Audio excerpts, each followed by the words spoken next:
మే 1న మే 1 నుంచి no FASTag GPS ఆధారిత toll వసూలు.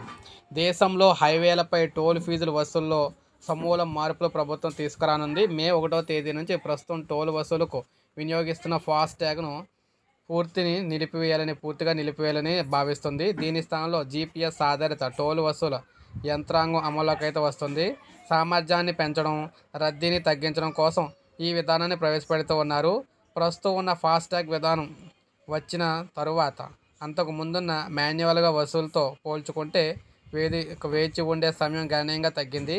ఫాస్టాగ్ ప్రభుత్వం 2016లో ప్రవేశపెట్టింది. ఇందుకు మనం చూసుకున్నట్లయితే RFID టెక్నాలజీతో ఉపయోగించారు.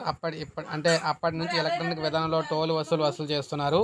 జాతీయ రహదారులపై ఏటా పెరుగుతున్న వాహనాల రద్దీని, సిస్టమ్ సమస్యలు, టోల్ బూత్ల వద్ద లైన్లో ఇప్పటికే వాహనాలు ఉండటం, ఫాస్టాగ్ దుర్వినియోగం చేయడం వంటి అనేక సమస్యలు అయితే వెలుగు చూశాయి. దీనికంటే మెరుగైన విధానం కోసం చాలా కాలంగా మనం చూసుకున్నట్లయితే కసరత్తు జరుగుతుంది. ఇందులో భాగంగానే జీపీఎస్ ఆధారిత టోల్ వసూలు విధానంలోకి అయితే తీసుకురాబోతున్నారు. మే 1 నుంచి అమల్లోకి అయితే రాబోతుందన్నమాట. మనకి global navigation satellite system technology విధానంలో వాహనాలను విశ్లేషించి వాస్తవంగా ప్రయాణించిన దూరానికి టోల్ ఫీజులు అయితే లెక్కిస్తుంది. ఈ విధానంలో వాహనదారుడు వాస్తవంగా ఎంత దూరం ప్రయాణిస్తున్నారో అంతే దూరానికి టోల్ ఫీజు చెల్లిస్తారు.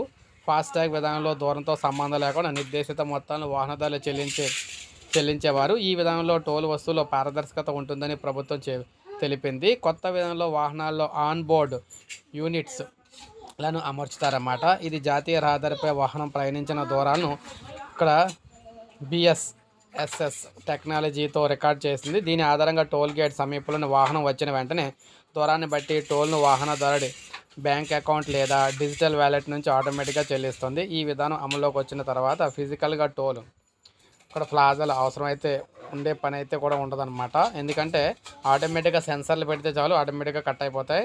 సో ఇది మనకి మే 1 నుంచి కొత్త విధానం అమల్లోకి రాబోతుంది. సో ఇది అప్డేట్. ఒక లైక్ చేయండి, సబ్స్క్రైబ్ చేసుకోండి, మన ఛానల్ సబ్స్క్రైబ్ చేసుకొని